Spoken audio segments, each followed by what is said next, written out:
क्या मृत्यु के बाद जीवन होता है? लाइफ आफ्टर डेथ, पहले लाइफ बिफोर डेथ। क्या मृत्यु के पहले जीवन है, मृत्यु के बाद जीवन है या नहीं है, इससे तुम्हारा कुछ बनता बिगड़ता नहीं। किसी का आज तक कुछ बना बिगड़ा नहीं। इसके पहलू ये हैं कि एक व्यक्ति एक खोज, एक एक्सप्लोरेशन की तरह से देख सकता है कि हाँ क्या होता है।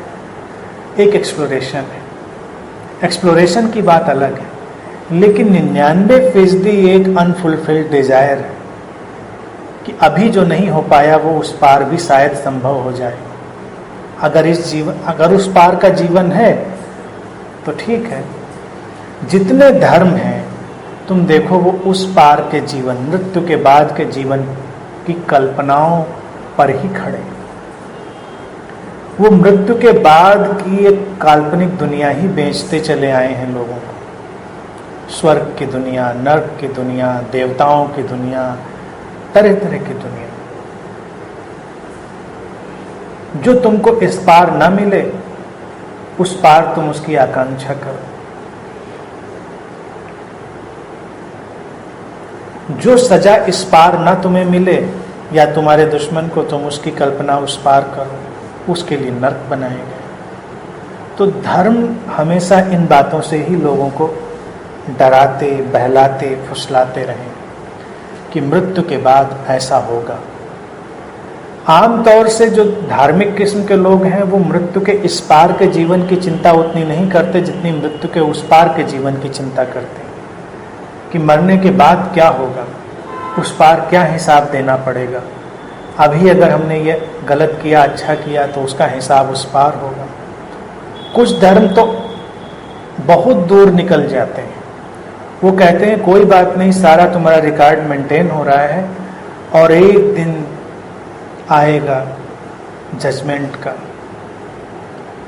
उस दिन सब मरे हुए लोग कब्रों से उठाए जाएंगे और फिर जो भगवान, जो एक काल्पनिक उनकी सत्ता है, वो सबका हिसाब किताब करेगी। इंसान डरा रहता है। और फिर कयामत या वो कब आएगी ये भी पता नहीं। तुम्हें उस जजमेंट के लिए बड़ा लंबा इंतजार करना पड़ेगा। तुमने अभी कुछ किया, फैसला तुम्हारा अभी का भी हो, फास्ट ट्रैक कोर्ट की तरह से। तो कोई फास्ट ट्रैक कोर्ट नहीं है। अब तुम पड़े रहो कब्र में, आएगा कभी कयामत का दिन। तो वो लोग तो बेनिफिट उसमें होंगे जो कयामत के थोड़ा पहले ही मरे होंगे। हम लोगों के जैसे लोग तो बड़े नुकसान में होंगे कि बहुत लंबा इंतजार करें। ऐसी स्टूपिडिटीज धर्मों ने बनाई, उनके लोग उनमें यकीन भी करते हैं। लोग तो बस यकीन ही करते हैं, विश्वास ही करते हैं, क्योंकि लोगों ने जो ऐसे धर्मों को चलाने वाले लोग थे वो ये बात अच्छी तरह से जान चुके थे कि लोग विश्वासी किस्म के हैं, बिलीवर टाइप के। वो मान लेते हैं जल्दी ही कोई बात, तो उनको मनवाया जाए।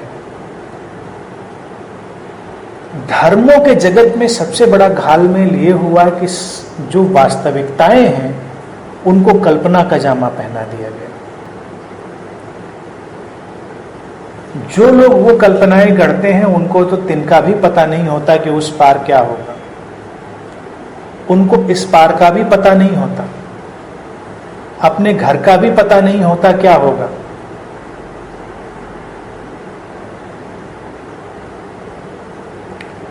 लेकिन क्यों रुचि लेता है व्यक्ति मृत्यु के बाद के जीवन में? क्योंकि वो मृत्यु के पहले के जीवन से निराश, वो अनफुलफिल्ड जीवन। अक्सर या तो इसमें मध्य वर्ग या गरीब लोग ज्यादा रुचि लेते हैं। जो व्यक्ति ठीक ठाक समृद्ध है वो कई बार इन बातों में रुचि नहीं लेता।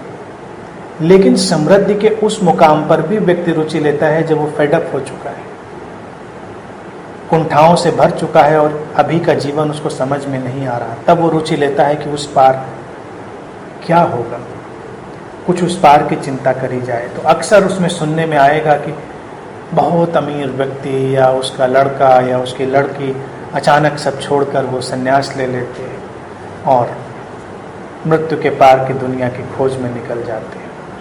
वो भी एक किस्म का भय है। हालांकि उसमें भी दो ही धाराएं होंगी कि कुछ लोग हो सकता है सचमुच की खोज पर जाएं, सचमुच का एक्सप्लोरेशन हो कि अब क्या, इसके बाद क्या। लेकिन ज़्यादातर लोग केवल पलायन के लिए, स्केप के लिए ही जाते हैं। जैसे बुद्धा भी गए, वो खोज के लिए गए, उन्होंने भी जीवन को देखा, मृत्यु को देखा और उनको भी यही प्रश्न पैदा हुआ कि क्या जीवन यहीं सब खत्म हो जाता है या इसके बाद भी कुछ है। यही प्रश्न अलग शब्दों में लाइफ आफ्टर डेथ। बुद्ध ने सीधा ऐसा प्रश्न नहीं पूछा लाइफ आफ्टर डेथ, उन्होंने पूछा क्या जीवन जो अभी मृत्यु में खत्म हुआ उतना ही है या उसके पार भी कुछ है। वो खोज पर गए, वो बड़ी जेन्युइन खोज थी, वाइटल खोज थी। मृत्यु के पहले के जीवन को एक्सप्लोर करें, उसको जिएं, लाइफ बिफोर डेथ।